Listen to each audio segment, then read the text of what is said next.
Ji-won Kim stood at the wide window of her office, watching the stars move slowly past. The space station Harmony's edge turned in its orbit around the small moon where humans had built their first home away from Earth in Council space.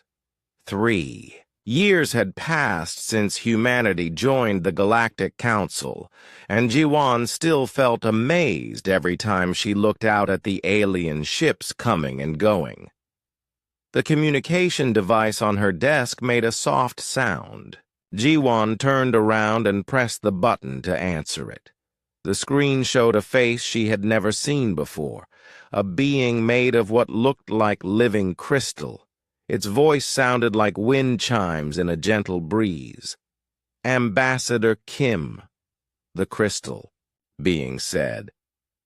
"I am High Arbitrator Velthar of the Galactic Council. You must come to Nexus Prime immediately. The Council has important business to discuss with humanity." Ji-won felt a cold feeling in her stomach. In 3 years, no one from the Council had ever asked to meet with her directly. All their business had been handled through smaller meetings, with trade officials and cultural exchange workers. "Of course, High Arbitrator," Ji-won said, keeping her voice calm. "May I ask what this concerns?" "The matter will be explained when you arrive," Velthar replied. "You have 48 hours to reach the council chambers. Do not be late." The screen went dark. Ji-won stared at it for a long moment, then picked up her personal communication device and called Captain Minho Park. "Captain, I need transport to Nexus Prime as soon as possible," she said when his face appeared on the screen. Minho raised his eyebrows. He was a young man with kind eyes, but Ji-won knew he was one of the best ship captains in the Earth Defense Fleet. "That's Council headquarters. What's happening?" "I don't know yet, but it doesn't feel good," Ji-won admitted. "How quickly can you get the Soul's Pride ready to fly?" "Give me 2 hours," Minho said. "I'll call my crew back from leave." After ending the call, Ji-won walked to her assistant's office. Salman Lee looked up from her computer screen with a smile that faded when she saw Ji-won's serious expression. "Council wants to see me," Ji-won explained. "I need you to find everything you can about other species that have been called to sudden meetings with the High Arbitrator." Soman nodded and began typing quickly. She was young but very smart, and she had a gift for finding information that others missed. "How far back should I search?" "As far as you can go," Ji-won said. "And Somin? Be very careful about who might be watching what you look for." 2 hours later, Ji-won was aboard the Soul's Pride as it left the space station. The ship was not large, but it was fast and well armed. Captain Park had chosen his crew carefully. All of them were people he trusted completely. During the first day of travel, Salman worked at her computer station on the ship's bridge. She looked worried as she read through files and reports. Finally, she called Ji-won over to look at what she had found. "Ambassador, this is very strange," Somin said quietly. "I found records of 17 species that were called to sudden meetings with the High Arbitrator in the past 100 years. And?" Ji-won asked, though she was afraid she already knew the answer. "Within 50 years of those meetings, all 17 species lost their homeworlds," Soman explained. "The official records say the planets were needed for mining operations, or became too dangerous to live on. The populations were moved to what the Council calls resource management colonies. Ji-won felt that cold feeling in her stomach get worse. What happened to those populations? So-min looked at her screen again. That's the strange part. The population numbers for all 17 species dropped by more than half within 20 years of being moved. Some dropped by as much as 90%. Disease? War? Ji-won asked. The records don't say. They just show the numbers getting smaller and smaller. So-min turned to look at Ji-won. Ambassador, I think humanity might be in serious trouble. That night, as the ship traveled through hyperspace, Ji-won could not sleep. She walked through the ship's corridors, thinking about what So-min had discovered. In the engineering section, she found Captain Park checking the ship's weapons systems. Having trouble sleeping too? He asked, without looking up from his work. The Council has done this before, Ji-won said. Called species to sudden meetings. Then somehow their worlds became uninhabitable. Minho stopped what he was doing and looked at her. You think they're planning to take Earth? I think they're planning to try, Ji-won replied.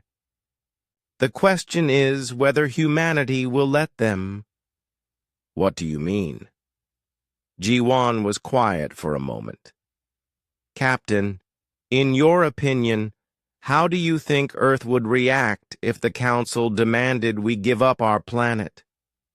Minho smiled, but it was not a happy smile. I think the Council might be surprised by how humans respond to threats.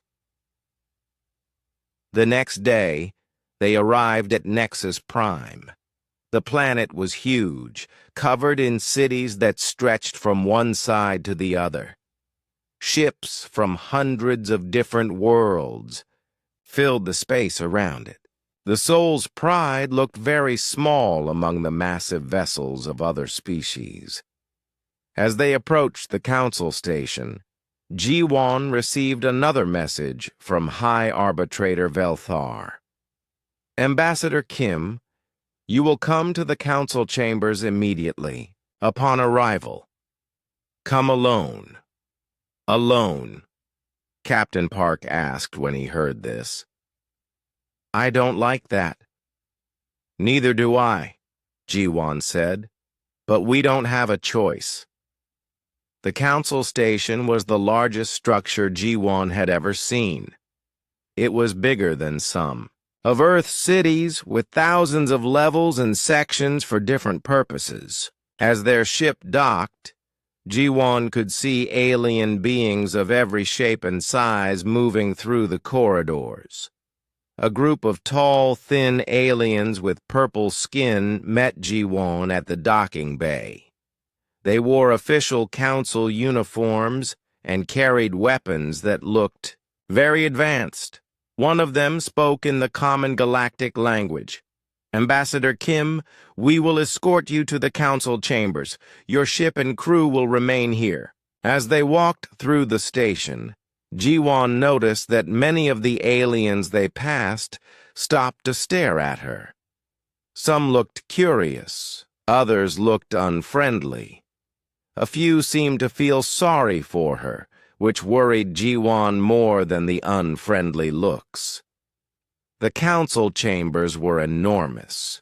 The ceiling was so high that Ji-won could barely see it. Seats were arranged in circles that went up and up, filled with representatives from hundreds of different worlds. At the center was a raised platform where High Arbitrator Velthar waited. The crystal being looked even more impressive in person. It was twice as tall as Ji-won and seemed to glow with its own light. When it spoke, its voice filled the entire chamber. Ambassador Kim of humanity, you stand before the Galactic Council to answer for your species' actions. The charges against humanity are serious, and the debt that must be paid is large. Jiwan felt her heart beating faster, but she kept her voice steady. High Arbitrator, humanity has followed all council laws since joining. What charges do you speak of? Velthar's glow became brighter. Those charges will be explained in detail tomorrow. For now, know that humanity owes the Council 847 trillion galactic credits for resources consumed beyond your species' allowance. The number was so large that Jiwan almost laughed.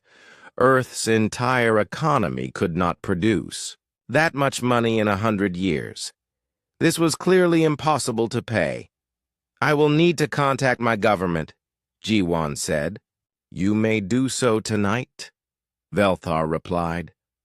Tomorrow the formal charges will be read, and humanity must provide its answer. As Jiwan was escorted from the chamber, she heard the sound of hundreds of alien voices talking at once. She could not understand most of what they said, but the tone was clear. They expected humanity to fail. Back on the Soul's Pride, Jiwan immediately sent a message to Earth. Within an hour, she received a reply that contained only a few words. Understood. Execute Protocol 7.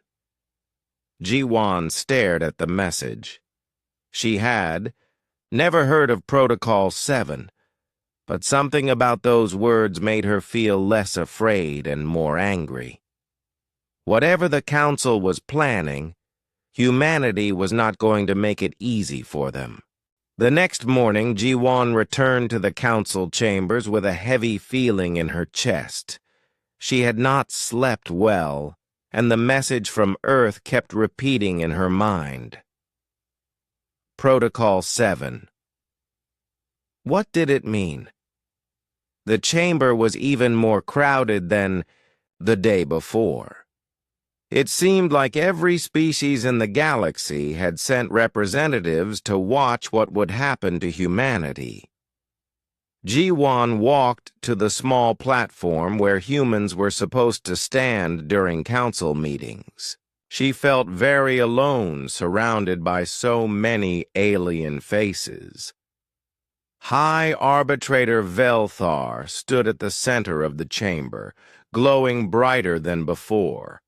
Next to the crystal being was a creature that looked like a giant slug with arms. Its skin was wet and gray, and its eyes were small and mean. The Council will now hear the formal charges against humanity, Velthar announced. Supreme Auditor Crix will read the accusations. The slug creature moved forward slowly, leaving a trail of slime behind it. When it spoke, its voice was thick and wet. Humanity stands accused of excessive atmospheric processing. Jiwan frowned. I'm sorry, but what does that mean? Your species breathes too much, Crix explained, with what might have been a smile. Human beings consume oxygen at rates far beyond what is normal for intelligent species. This has created an unfair burden on galactic atmospheric resources. The accusation was so ridiculous that Jiwan almost laughed.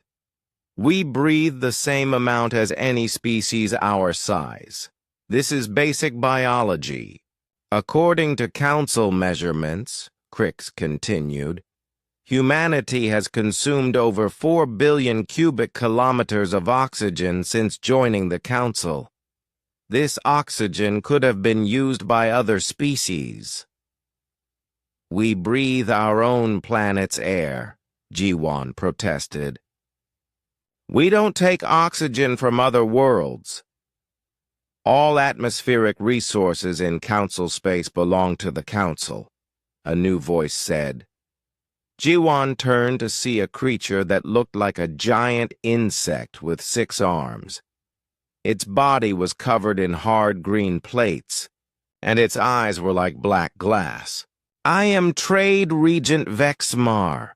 The oxygen on Earth was counted as council property the moment you joined." Jiwan felt anger rising in her chest, but she kept her voice calm. "What is the second charge?" Supreme Auditor Crix looked at a device in one of its slimy hands. "Unauthorized stellar energy consumption. Humanity has been stealing energy from solar radiation without paying proper fees to the Council." Solar energy? Jiwan could not believe what she was hearing. "You're charging us for using sunlight?"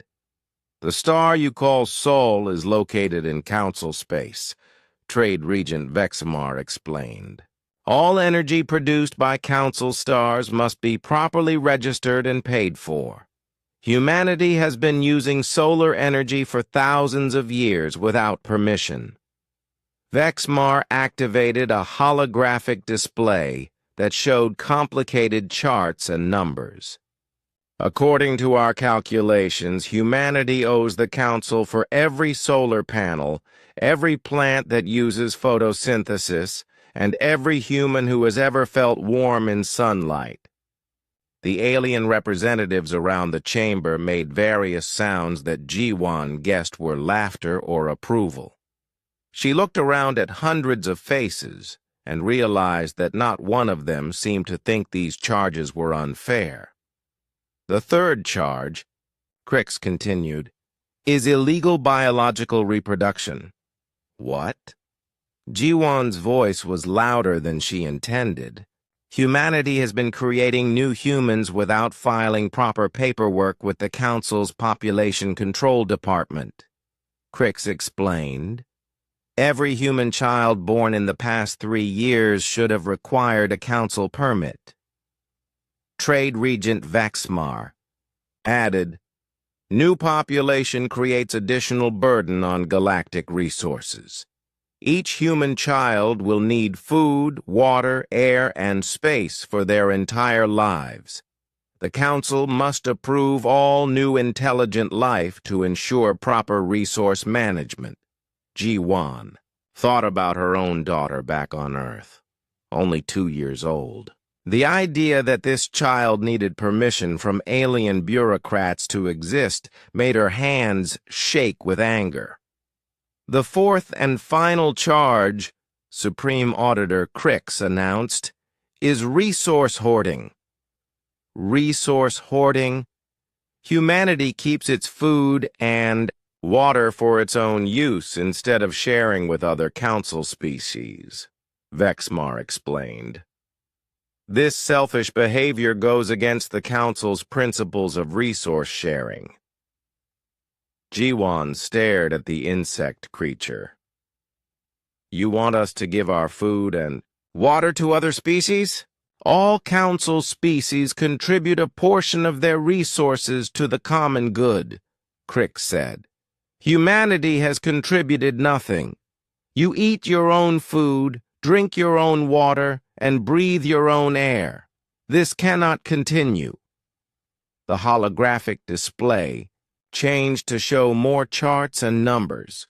Jiwan could see calculations that somehow proved humans were consuming too much of everything they needed to live.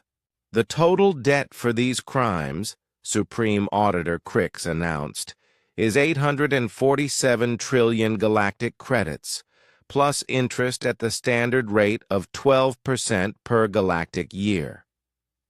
High Arbitrator Velthar's glow became even brighter. "These charges are serious, Ambassador Kim. How does humanity plead?" Jiwan looked around the chamber again. Every alien face was watching her, waiting for her response. She realized that this was not really a trial. It was a performance. The Council had already decided what would happen to humanity. "High Arbitrator," Jiwan said carefully, "these charges seem designed to be impossible to defend against. Every living thing needs air, water, food, and energy. You're essentially charging us for being alive." "Life in Council space has costs," Velthar replied. "All species must pay their fair share." "What happened to the other 17 species that face similar charges?" Jiwan asked. The chamber became very quiet. Several alien representatives looked uncomfortable. Supreme Auditor Crix made a wet sound that might have been clearing its throat. "I don't know what you mean," Velthar said, but its glow flickered slightly. "The species that were called to sudden meetings with you in the past 100 years, Jiwan continued. "Where are they now?" Trade Regent Vexmar stepped forward. "Those species chose to relocate to areas where they could contribute more effectively to the galactic community. They are living productive lives in resource management. Colonies, with populations that dropped by 90%?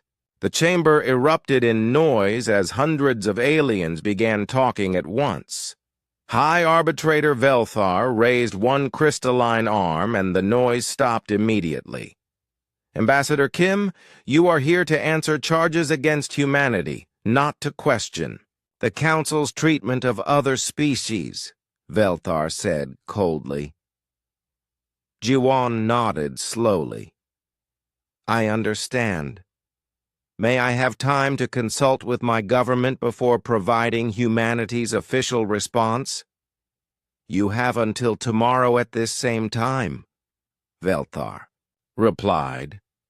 "The Council will then hear humanity's answer and determine the appropriate consequences." As Jiwan was escorted from the chamber, she heard alien voices beginning to talk again.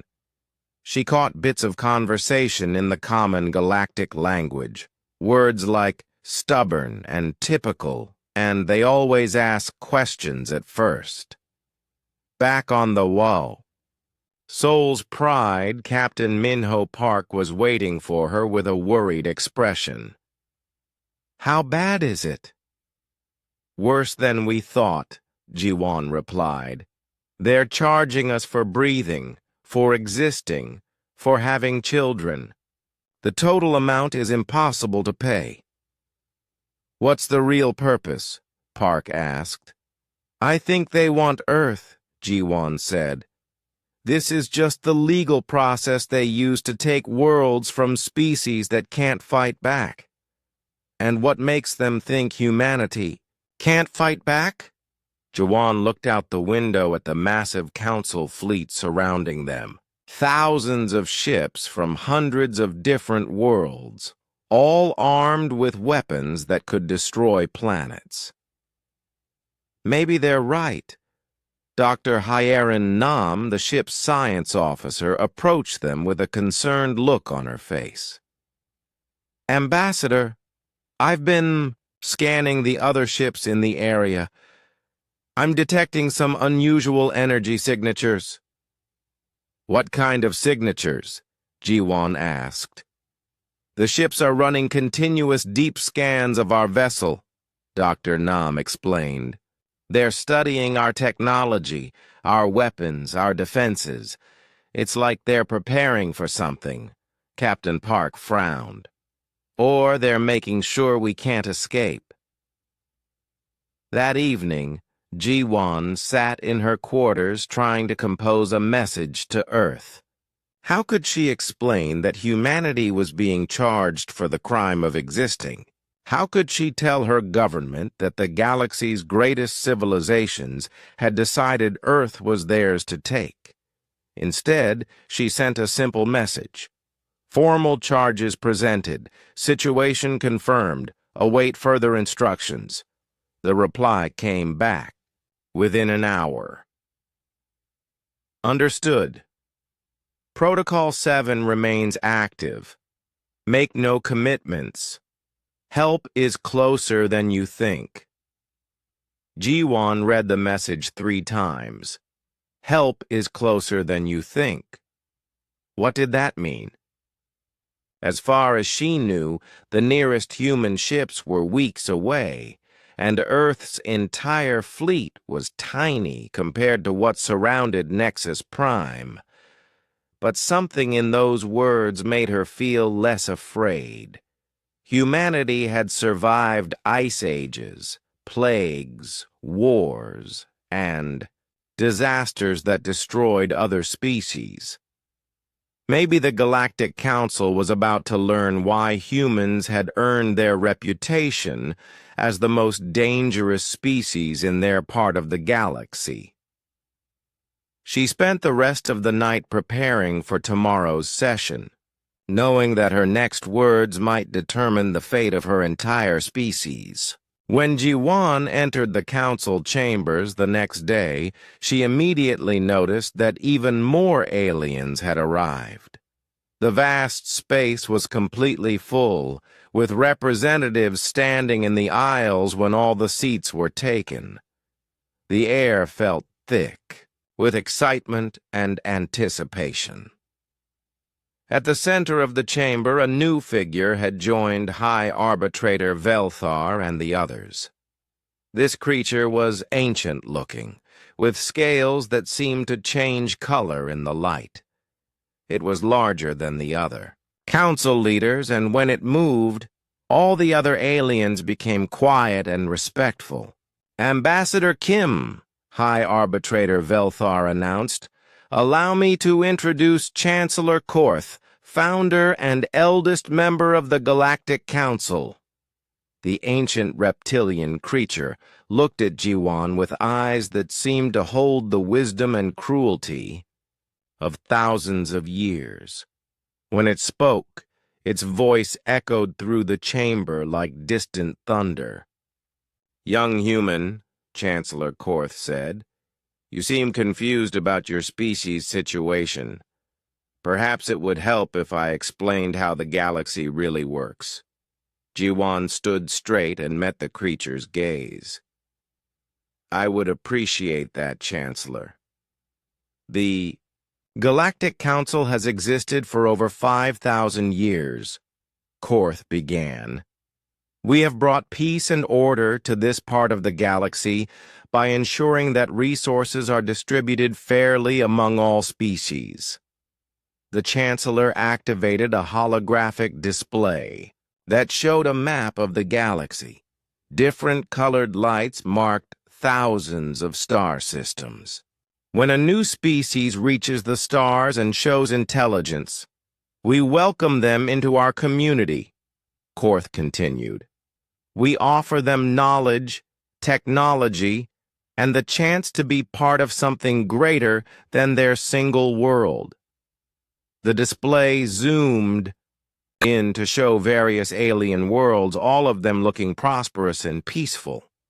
However, Chancellor Korth's voice became harder. "With membership comes responsibility. New species often consume resources at unsustainable rates. They reproduce without control. They waste energy and materials that could benefit the entire galactic community." Ji-won felt a chill as she began to understand where this explanation was leading. "The charges against humanity are not unusual," Supreme Auditor Crix added, its wet voice filling the chamber.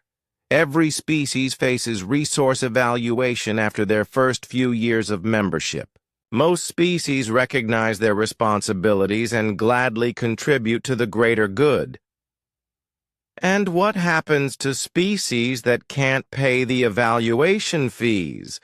Ji-won asked, though she was afraid she already knew the answer. Chancellor Korth smiled, showing rows of sharp teeth. "They are relocated to areas where they can contribute more effectively. Their home worlds are converted to resource production facilities that benefit everyone."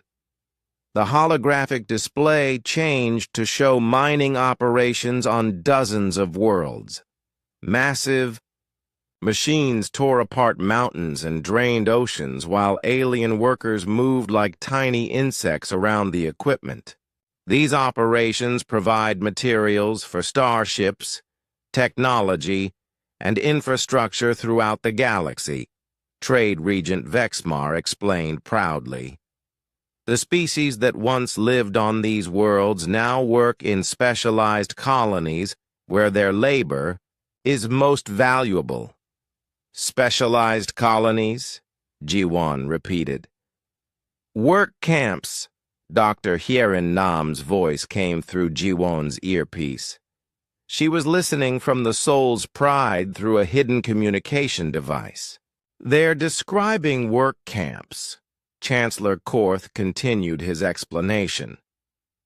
The relocated species find their new lives much more fulfilling. They no longer need to worry about managing resources or making difficult decisions. Everything is provided for them in exchange for their labor. How many species have been relocated? Jiwon asked. In the past 1,000 years? Several hundred, Chancellor Korth replied casually. It is the natural progression of galactic civilization. Younger species learn to serve the needs of the community, while older species like mine provide guidance and leadership. Jiwon looked around the chamber and realized what she was seeing. The aliens in the higher seats, the ones making decisions, were all from ancient species, reptilians, crystalline beings, and other creatures that looked like they had ruled the galaxy for millennia. The younger-looking species sat in lower seats, and many of them looked tired and defeated. What you're describing is slavery, Jiwon said clearly. The chamber erupted in shocked sounds from hundreds of different species. Some aliens seemed angry at her words, while others looked afraid. Chancellor Korth raised one scaled hand, and silence fell immediately. Slavery is such an ugly word, the ancient reptilian said. We prefer to think of it as guided contribution to galactic prosperity. Every species finds their proper place in the natural order. And humanity's proper place? Earth will make an excellent mining world, Supreme Auditor Crix answered. Your planet has abundant water, rare minerals, and a pleasant climate. The human population will be relocated to 12 different facilities where you can contribute your labor to important galactic projects. The holographic display showed images of Earth being transformed. Forests were replaced by mining equipment, oceans were drained for their minerals, and cities were demolished to make room for industrial facilities. Your species will find this transition much easier than you might expect, Trade Regent Vexmar added. We have developed very effective methods for helping relocated populations adjust to their new circumstances. Methods? Jiwon asked. Medical treatments that reduce stress and eliminate troublesome emotional responses like anger or sadness, Chancellor Korth explained. Most relocated species report feeling much happier once the treatments are complete. Jiwon felt sick. They were talking about drugging entire populations into compliance. How many humans would survive this relocation? Survival rates vary, Supreme Auditor Crix admitted. Some species adapt better than others. Humans appear to be fairly resilient, so we estimate perhaps 10 to 20% would survive the full transition period. You're planning to kill 90% of my species. We're planning to integrate humanity into galactic civilization, Chancellor Korth corrected. Death is sometimes part of that process, but it serves the greater good. Captain Minho Park's voice crackled through Jiwan's earpiece. Ambassador, I'm detecting massive energy buildups in the Council fleet. It looks like they're preparing weapons. Looking around the chamber, Jiwan could see that many of the alien representatives were no longer paying attention to the conversation. They were checking their own communication devices and speaking quietly to each other. The atmosphere in the room had changed from anticipation to preparation. Ambassador Kim, High Arbitrator Velthar announced, the Council has been very patient in explaining your species' situation. The time has come for humanity to provide its official response to the charges. Chancellor Korth leaned forward. You have two choices, young human. Pay the 847 trillion credits, or submit to Council administration of Earth and relocation of your population. How long do I have to decide? Jiwan asked. You may consult with your ship's crew for 1 hour, Velthar replied. But understand that your options are limited. The Council's enforcement fleet surrounds this system. No human ship can escape Nexus Prime. As if to emphasize this point, the chamber's viewing screens activated to show the space around the planet. Thousands of alien warships filled every approach route. Their weapons were clearly visible and obviously powerful enough to destroy anything that tried to leave. And if humanity refuses both options? Jiwan asked. Chancellor Korth's smile became wider and more predatory. No species has ever been foolish enough to refuse Council authority completely. But if humanity were to make such a choice, the consequences would be educational for other species who might have similar thoughts. Jiwan understood the threat, refused to comply, and humanity would be destroyed as an example to keep other species in line. I need to speak with my crew, Jiwan said. You have 1 hour, Velthar repeated. Choose wisely, Ambassador. The fate of your entire species rests on your decision. As Jiwan was escorted from the chamber, she could hear Chancellor Korth addressing the other representatives. Observe carefully, my fellow council members. Today you will witness the final lesson that completes every species' education in galactic reality. The ancient creature's laughter followed her all the way to the exit. Back. On the Soul's Pride, Jiwan found her crew gathered in the main conference room. Captain Park, Dr. Nam, and the other officers looked grim but determined. We heard everything, Park said. The communication link stayed open. Then you know our situation, Jiwan replied. They want Earth, and they're giving us 1 hour to decide how we're going to give it to them. There's a third option they didn't mention, Dr. Nam said quietly. What's that? We fight. Jiwan looked around the room at the faces of her crew. They were young humans, far from home, surrounded by enemies who could destroy them easily. But she saw no fear in their eyes, only anger and determination. Against thousands of ships? Captain Park smiled grimly. Ambassador, I think there are some things about humanity that the Council hasn't learned yet. In the conference room of the Soul's Pride, Jiwan activated the quantum communication device that would connect her directly to Earth. The screen flickered for a moment, then showed the familiar face of President Nari Song in what looked like a secure underground facility. "Ambassador Kim," President Song said without any greeting. "Report." "The situation is exactly what we feared," Ji-won replied. "The Council wants Earth and plans to relocate humanity to work camps where 90% of us will die. They're giving us 1 hour to surrender." President Song nodded grimly. "We've been monitoring your communications. Our analysts have been studying everything the Council has said." The screen split to show other faces that Ji-won recognized. Earth's top military and government leaders.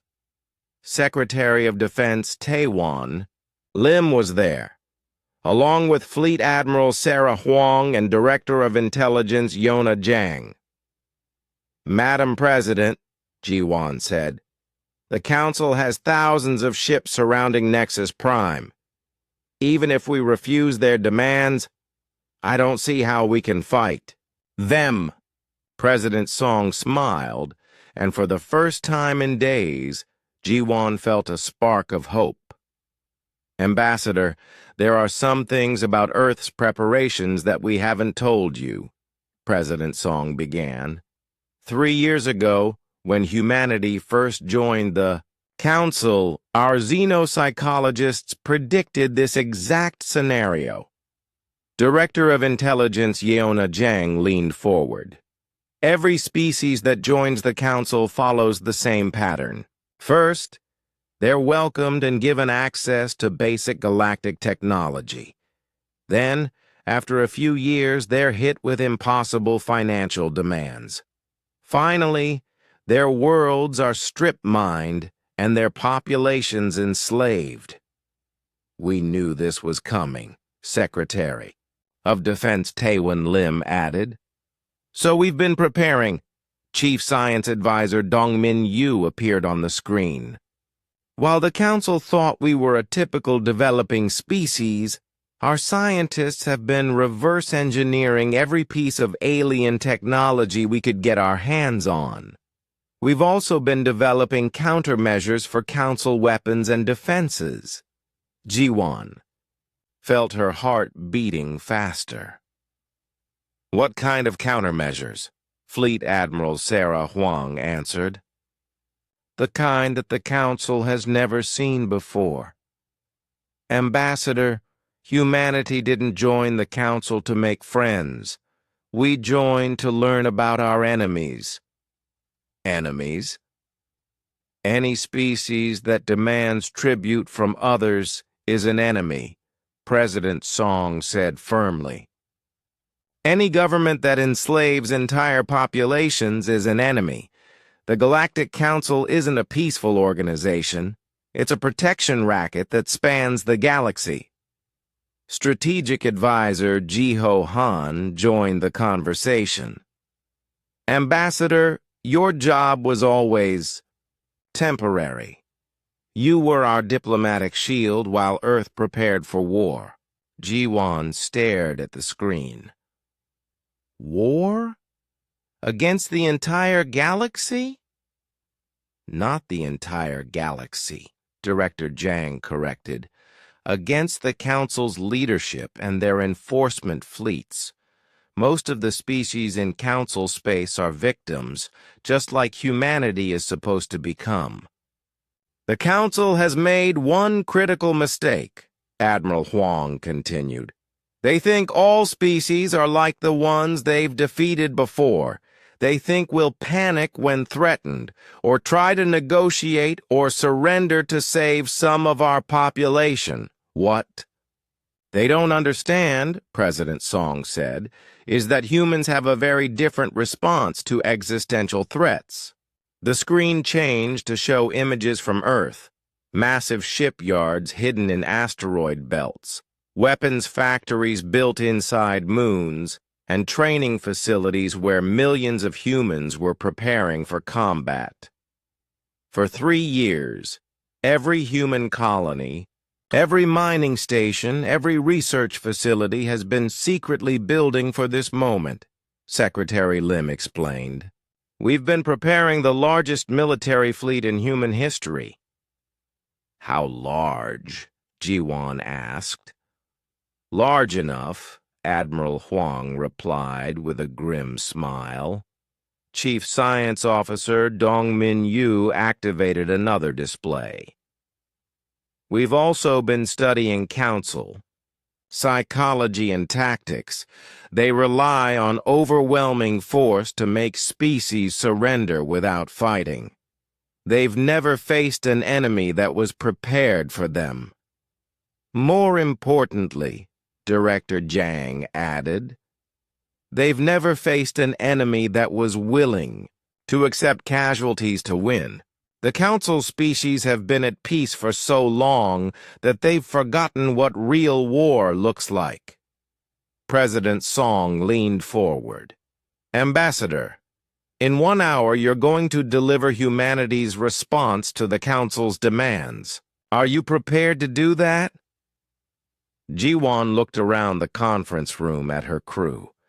Captain Park and Dr. Nam were listening intently, along with the other officers.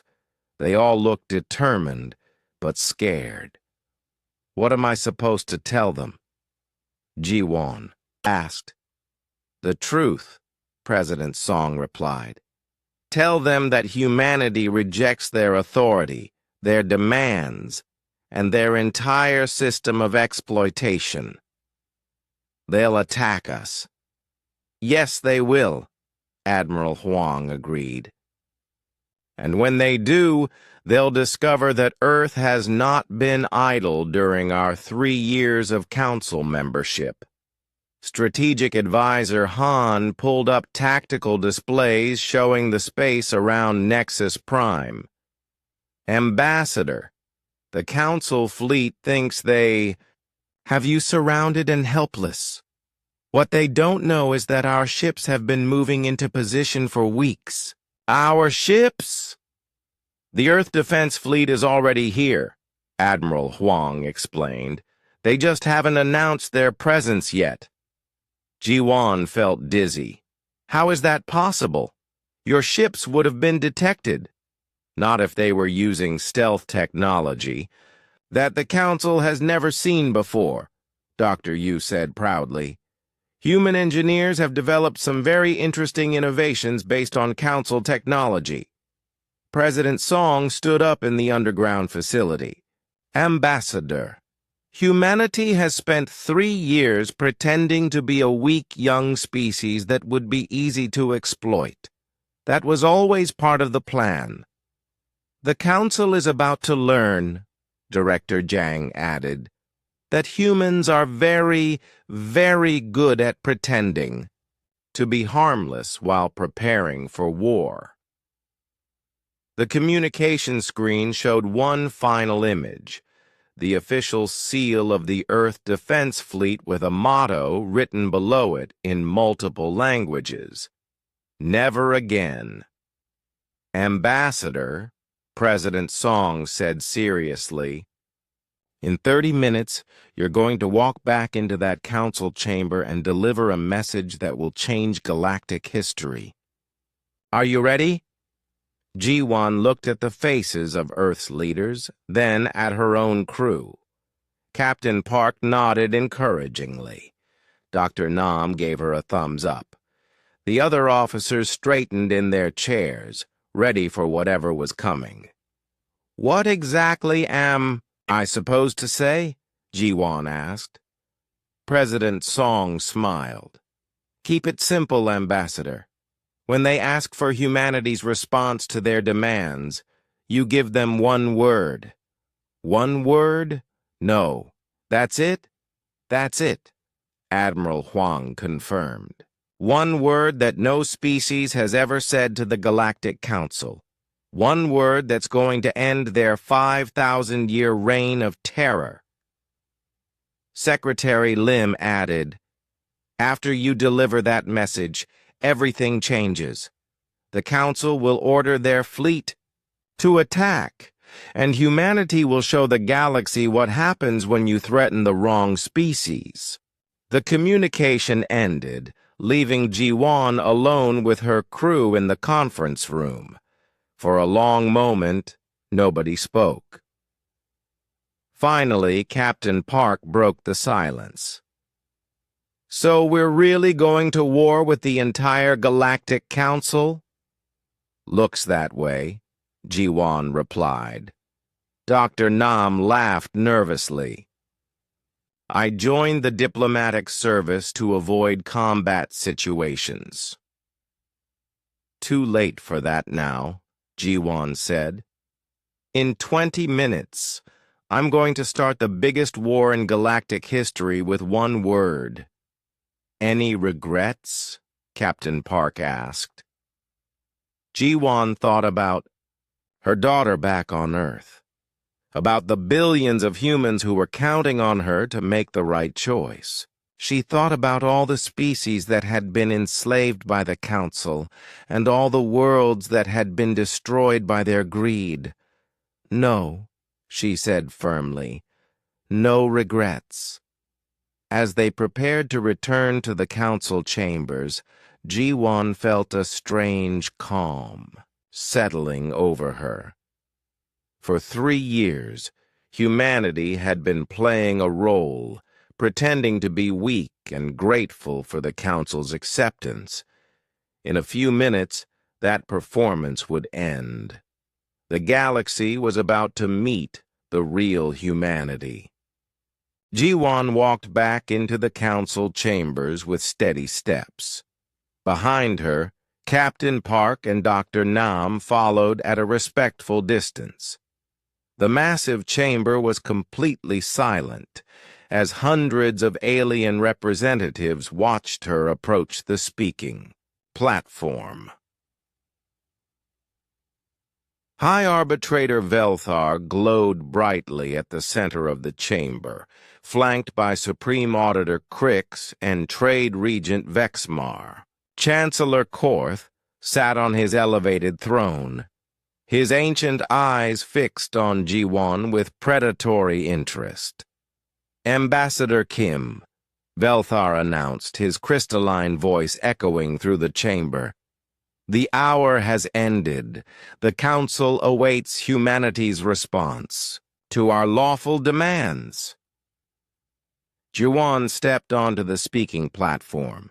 She could feel the weight of history pressing down on her shoulders. In her earpiece, she could hear Captain Park's quiet breathing and the soft hum of the ship's systems. Somewhere in the darkness of space around Nexus Prime, the Earth Defense Fleet was waiting. She looked up at the thousands of alien faces staring down at her. Some looked excited, others appeared bored, and a few seemed almost sorry for what they expected to happen next. In the highest seats, the oldest and most powerful species watched with the confidence of beings who had never been challenged. "The Council recognizes Ambassador Kim of humanity," Chancellor Korth said with formal ceremony. "Speak your species' answer." Ji-won stood straight and looked directly at the ancient reptilian. The chamber was so quiet that she could hear her own heartbeat. She thought about Earth, about her daughter, about all the species that had stood in this same place before being destroyed or enslaved. "High Arbitrator," she said, her voice carrying clearly through the vast space, "humanity has considered the Council's demands carefully." "And?" Velthar prompted. Ji-won took a breath. In her mind, she could see President Song's determined face, Admiral Huang's grim smile, and the faces of her crew who had trusted her to make this moment count. No. The single word hung in the air like a physical thing. For several heartbeats, nobody moved. The silence was so complete that Jiwon could hear the ventilation systems cycling air through the chamber. Then the chamber erupted. Hundreds of aliens began talking at once, their voices creating a chaos of sounds, clicking, chirping, roaring, and hissing in dozens of different languages. Some representatives stood up in shock, others leaned forward as if they hadn't heard correctly. High Arbitrator Velthar's crystalline form flared with angry light. "Silence," he commanded, and the chamber immediately became quiet again. "Ambassador." "Kim," Chancellor Korth said slowly, "perhaps you didn't understand the question. The Council has demanded payment or surrender. You cannot simply refuse." Jiwon felt a strange calm settling over her. The hardest part was over. "Chancellor, I understood perfectly.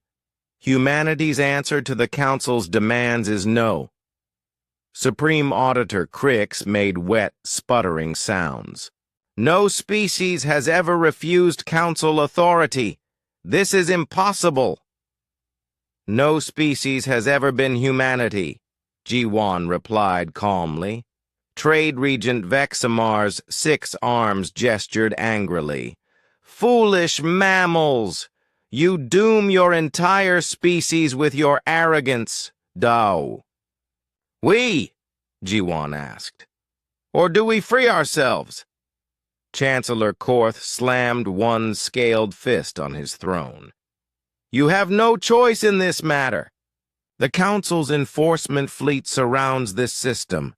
Your pathetic ship cannot escape, and Earth's primitive fleet is weeks away." Jiwon smiled for the first time since entering the chamber. "Chancellor, you've made one very important mistake." "What mistake?" Velthar demanded. "You assumed we were alone." At that moment, Captain Park's voice crackled through the chamber's communication system. Every speaker in the massive space carried his words clearly. "Galactic Council, this is Captain Minho Park of the Earth Defense Fleet. You are surrounded." The chamber's main viewing screens flickered to life, showing the space around Nexus Prime. Where before there had been only Council ships, now the darkness was filled with the running lights of human vessels. Hundreds of ships, then thousands, appeared as their stealth systems deactivated. The alien representatives began making shocked sounds again as more and more human ships materialized on the screens. Sleek destroyers, massive battleships, carriers filled with fighters, and weapons platforms unlike anything the Council had ever seen. Admiral Sarah Huang's voice joined the transmission. "For 3 years, you've observed humanity through the lens of your own experience. You saw a young species, eager to please, seemingly naive about galactic politics." Chancellor Korth was standing now, his ancient face twisted with rage and disbelief. "Impossible! Our sensors would have detected any fleet this large." "What you failed to recognize," Admiral Huang continued, "is that humans are very, very good at pretending to be harmless while preparing for war." The screens showed tactical displays as human ships moved into attack formations around the Council fleet. Every alien vessel was targeted, surrounded, and outgunned. Jiwon addressed the stunned chamber. "Humanity withdraws from the Galactic Council, effective immediately. We reject your authority, your demands, and your system of exploitation." High Arbitrator Velthar's glow became angry red. "You cannot withdraw. No species leaves the Council. Watch." "Us," Jiwon replied. Supreme Auditor Crix was frantically working at a control panel. The enforcement fleet isn't responding. Something is interfering with our communications. Dr. Nam's voice came through the speakers. That would be our electronic warfare systems. We've been studying your technology for 3 years. We know exactly how to disrupt it. On the viewing screens, the Council's mighty enforcement fleet looked suddenly vulnerable. Human ships had positioned themselves to cover every possible escape route, and their weapons were clearly more advanced than anything the Council possessed. Chancellor Korth's voice shook with fury. You will pay for this defiance. The Council will mobilize every fleet in the galaxy to crush your miserable species. President Song's voice filled the chamber, transmitted from Earth. Chancellor, let me explain something about human psychology that your species never learned. The ancient reptilian glared at the speakers. Speak, human leader. When you threaten a human's family, their home, their way of life, you don't get compliance. President Song explained calmly. You get war, total uncompromising war. We will destroy you, Chancellor Korth roared. You can try, President Song replied. But understand this. Humanity has spent 3 years preparing for this moment. Every human colony, every research station, every mining facility has been building weapons and ships. Earth's entire population has been mobilized for war. Admiral Huang's voice added, The fleet you see around Nexus Prime is just the beginning. Earth has 12 more fleets this size, and they're already moving toward Council Core worlds. The alien representatives were looking at each other with growing panic. Many of them were trying to contact their home governments, while others seemed to be calculating how quickly they could distance themselves from the Council's leadership. Ji-Wan looked up at Chancellor Korth, who was gripping his throne with clawed hands. Chancellor, you've ruled the galaxy for 5,000 years by threatening species that couldn't fight back. Today, you've met one that can. Any attempt to enforce your will upon Earth or any human colony, Admiral Huang announced, will be met with the full force of human military might. The viewing screens changed to show more human fleets appearing throughout Council space. Every major Council world was suddenly facing human warships, and more ships kept appearing as stealth systems shut down across the galaxy. President Song's final transmission echoed through the chamber. To all species under Council authority, you are not alone. Humanity offers alliance to any who wish to reclaim their freedom. The age of exploitation is over. As alarms began sounding throughout the Council station, Ji-Wan walked calmly toward the exit. Captain Park and Dr. Nam fell into step beside her, while hundreds of alien representatives watched in stunned silence. At the chamber's entrance, Ji-Wan turned back to look at Chancellor Korth one last time. The ancient being who had ruled the galaxy for millennia now looked old and frightened. Chancellor, she said clearly, humanity's answer was no. I suggest you remember that. As they left the chamber, the sounds of chaos erupted behind them. The Galactic Council was experiencing something they had never faced in 5,000 years of existence, resistance that they couldn't crush. The age of human defiance had begun. The corridors of the Council station echoed with the sound of running feet and panicked alien voices. As Ji-Wan, Captain Park, and Dr. Nam made their way back to the Soul's Pride, they could see Council security forces rushing in all directions, trying to coordinate a response to the sudden appearance of the human fleet. Emergency lights flashed red throughout the station, and automated voices in dozens of languages announced that all civilian ships should remain docked until further notice. Through the station's windows, they could see the massive human fleet surrounding Nexus Prime like a steel cage.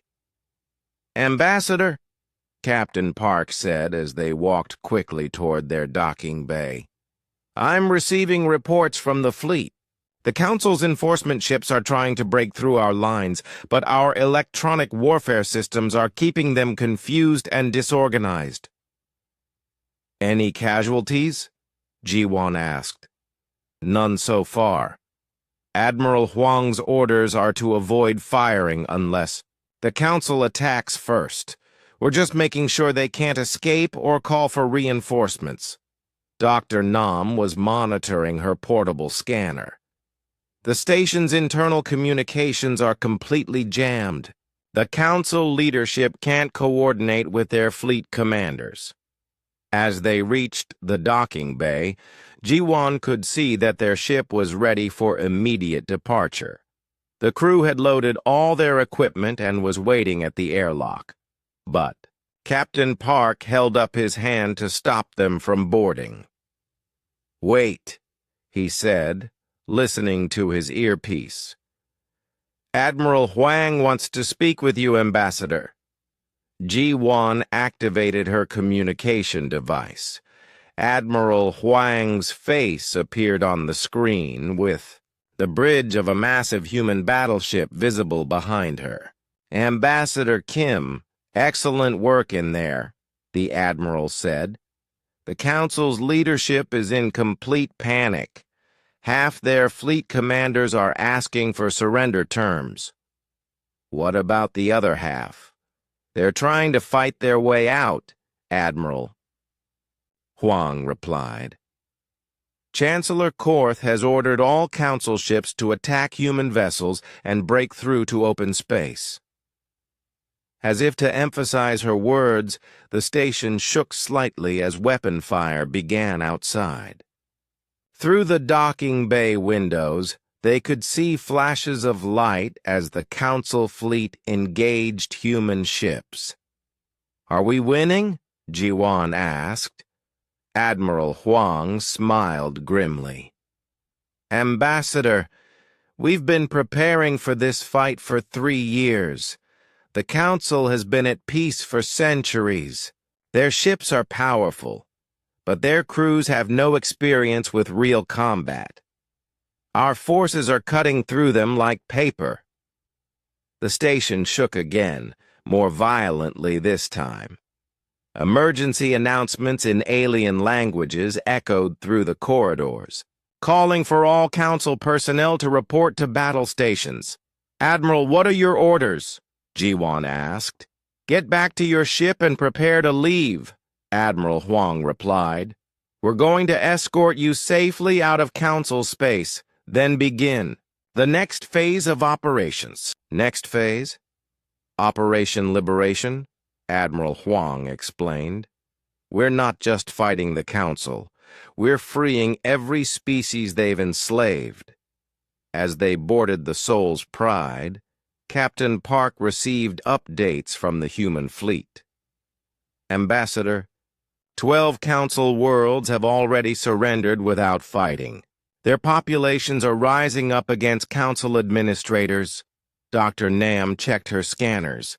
"The species that were relocated to resource management colonies are being contacted by our intelligence teams. Many of them still remember their original home worlds." The ship's engines came online as Captain Park prepared for departure. Through the bridge windows, they could see the battle raging around Nexus Prime. Human ships moved with precision and coordination, while Council vessels seemed confused and desperate. Incoming transmission from the Council leadership, the communications officer announced. High Arbitrator Velthar's crystalline form appeared on the main screen, but his usual glow was dim and flickering. Behind him, the council chambers were in chaos, with alien representatives fleeing their seats. "Ambassador Kim," Velthar said, his voice cracked and desperate. "The council is prepared to negotiate. Perhaps we can reach an agreement that benefits both our species." Jiwan looked at the alien who had so confidently demanded humanity's surrender just hours before. "High Arbitrator, what exactly are you offering?" "The charges against humanity can be reduced," Velthar said carefully. "Perhaps we can find a more reasonable payment plan." "And what about the other species under Council control?" Velthar's form flickered with uncertainty. "That is a separate matter. The Council's administration of other species is not open for negotiation." Captain Park muted the communication for a moment. "Ambassador, I'm getting reports that Chancellor Korth is trying to evacuate to his personal flagship. Should we stop him?" Jiwan thought for a moment. "Let him go. I want the galaxy to see him running away." She reactivated the communication. "High Arbitrator, humanity's position hasn't changed. We reject Council authority completely.